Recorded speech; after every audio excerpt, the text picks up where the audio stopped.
Mitchell Smith. Mitchell Smith. You could have been a credible witness if it wasn't for that Facebook post. And that really could have been his undoing.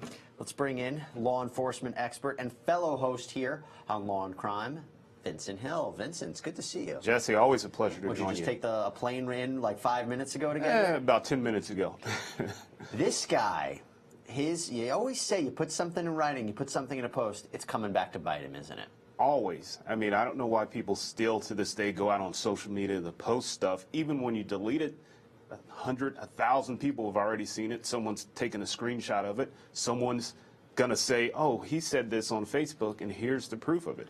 And the important part of this entire trial is eyewitness testimony, identifying the suspects.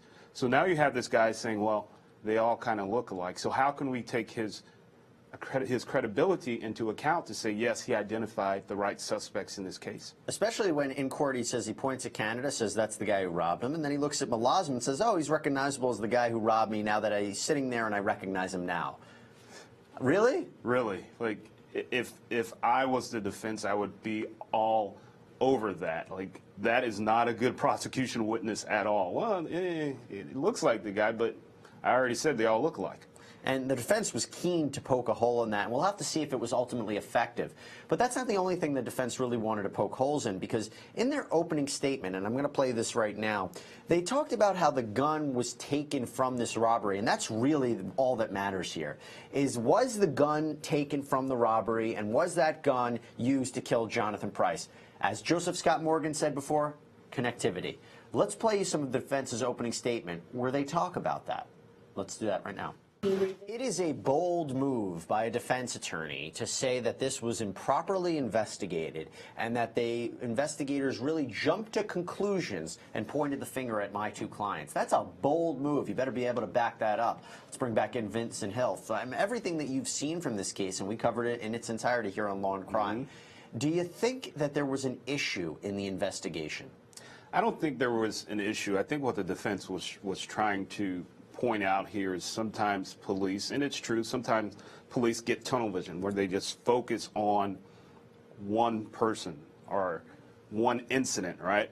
But in an investigation, you go where the evidence leads you. Sure. You don't just go on speculation. You have to go where the evidence leads you. So I think that's what the detectives, the investigators did in this case. But of course, as a defense attorney, that's what you want to try to point out to the jury. I think one of the biggest issues I had is that this confidential informant that had the gun, they recovered the gun from this guy.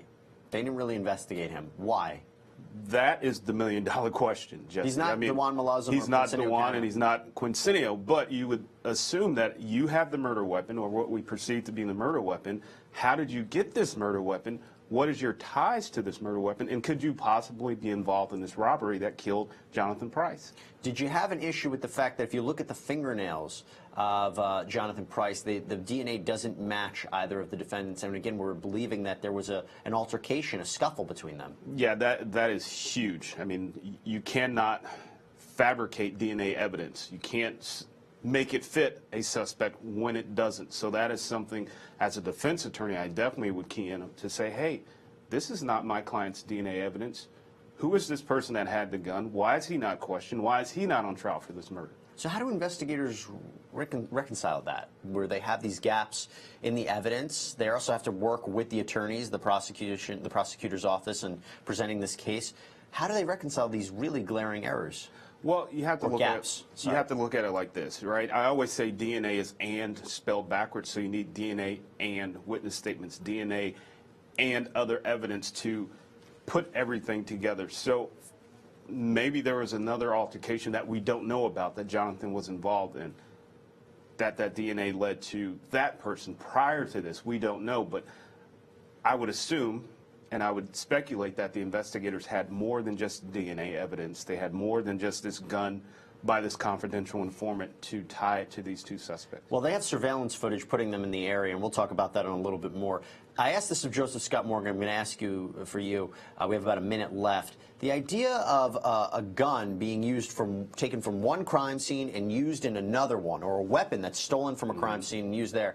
Have you seen a lot of that in your career? Oh, absolutely. I mean, street criminals are smart, but they're not that smart. And a lot of times stolen guns get used in multiple crimes, multiple robberies, because they won't tie back to the defendant or the suspect because it's not registered to them. A lot of times they're stolen guns, as in the case here, it was stolen from a hotel. So guns on the street get passed along all the time, Jesse. It's like money. It's like money. Exactly. Dirty guns, dirty money. That's right. Sounds like an album of some kind I don't know anything about. But all right, so we're going to take a quick break. And when we come back, we have some more testimony that we want to play for you. And this is going to be of Detective Timothy Upchurch from the Lexington Police, a really critical witness in this case. So we encourage you to stay, listen. There's so much more to talk about here on Law and Crime. This was a very tense moment during this case when Detective Timothy Upchurch was being grilled about this police lineup. So is there validity to that argument? Let's bring back in Vincent Hill. Vincent, the idea of this police lineup being tainted by removing the tattoo and creating a suggestion one way or another, is there an argument to be made for what the defense is doing? There is an argument, but I understand his reasoning behind it, right? He said he couldn't put one in with face tattoos and have 5 others without, right? Because you have to, in a lineup, a 6-pack lineup, which it's called, you have to have people that look similar, right? So when you put one in with a face tattoo, what you're yielding to is for a witness to just automatically identify that person based on their memory.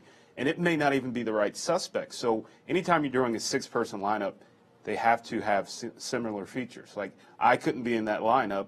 As you can see there on the screen, Quincinio Canada, I could not be in that lineup because I don't match that description. So I understand his reasoning behind it, but I also understand the defense's argument to it. Because isn't there something to be said that you are altering the features of an individual? You are literally altering them, and you're taking away something that was on their face, the part of their appearance when they were committing the crime. There's something that doesn't sit right with me about that. Yeah, you can definitely argue that, Jesse. No question about it. Again, I understand his reasoning, why he did it, but yeah, as a defense attorney and as a juror, when I'm hearing this, well, why did you take the face tattoo? What's the reason behind that? So yeah. Not every one of the victims in this case was able to identify them from the lineups, right? Right. And I think that became a big issue. So when you can poke holes in it, what does the jury hear when they hear this? They're like, uh-oh, there's something off here. I mean, how much are they listening to the details of the tattoo, the not the tattoo? But it is a small tattoo. Is that something you think during the course, in your experience, when a victim is trying to recount what happened, will they pick up on that little tattoo? It's highly unlikely. I mean, that tattoo is very small. I mean, what are the features that people look at most when they're looking at hair, they're looking at height, they're looking at clothing. They're not looking at a small tattoo on the face. I mean, something like that you can see there on the screen.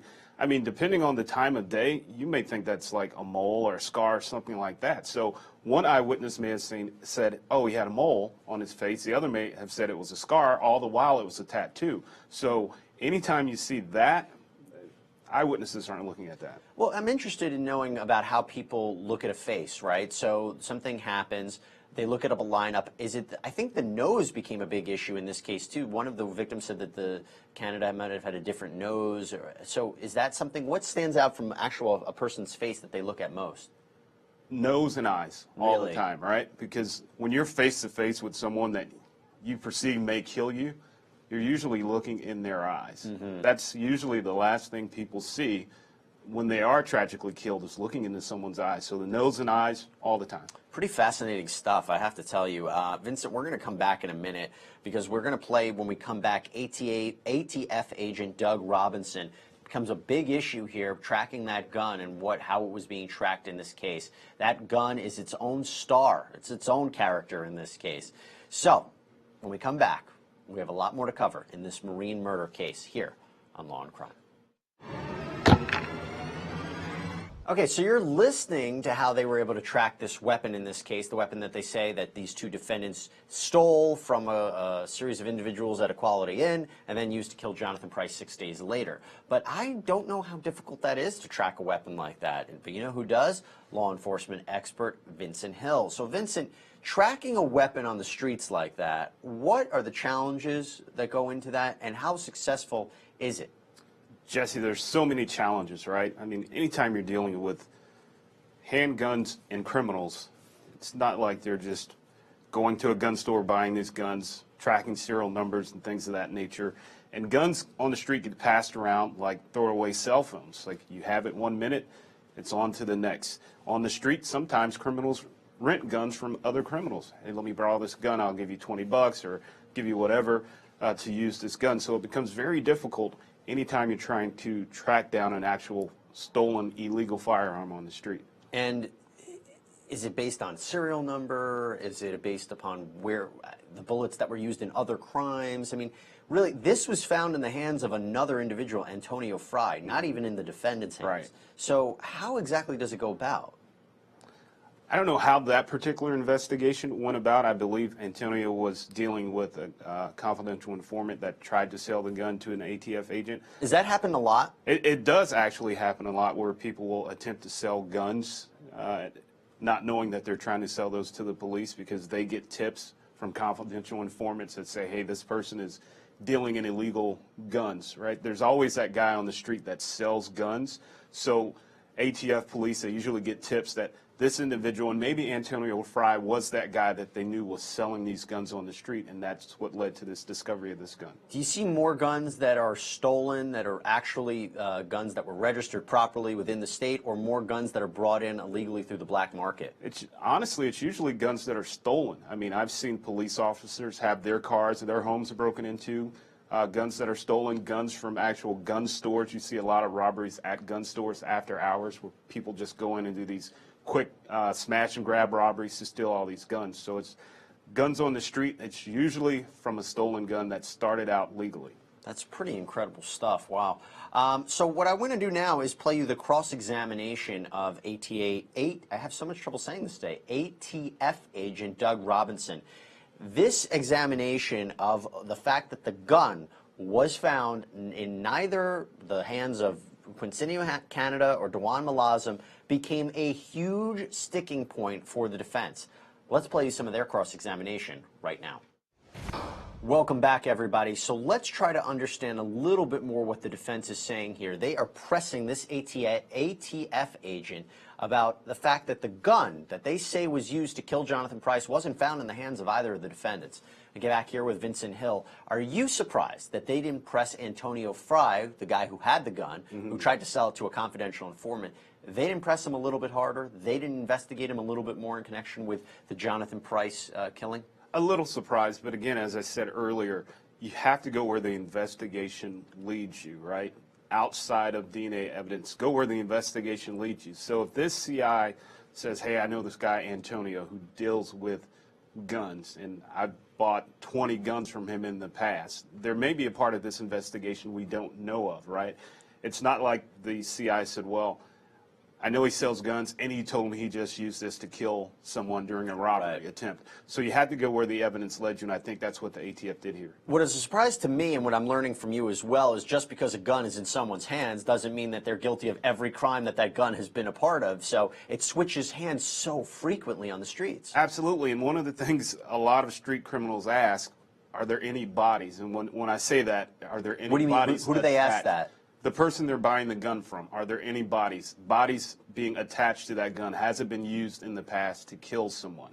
That's always a big question on the street. Are there any bodies? Hold on. First of all, was this like title insurance? Who's going to admit to that? Well, no one's going to admit to it. Maybe Antonio Fry, because he's just the guy selling the gun, right? But that is the big question on the street. Are there any bodies? And they asked this as a way to limit their liability? To limit their liability, and a lot of times, Jesse, they will not buy that gun because they know, oh, if I use this in a robbery and they catch me because of this robbery, I now may be tied to that body. I've heard of a lot of ridiculous things in my life. This could be up there, that the fact that they might actually believe. Did you use this gun? Was it used by anybody else? No. No. Okay. You seem like a straight shooter. I'm not gonna. I'll take your word for it. I'll take your word for it. Now, ladies and gentlemen, I will be signing off. But Vincent, you're jumping into the host seat. Switching seats. You're switching seats. You're guiding our viewers on the next chapter of this Marine killing, and they're going to get into that surveillance footage, and that's really the prosecution's strongest part. So we'll be back right after this. Stay tuned.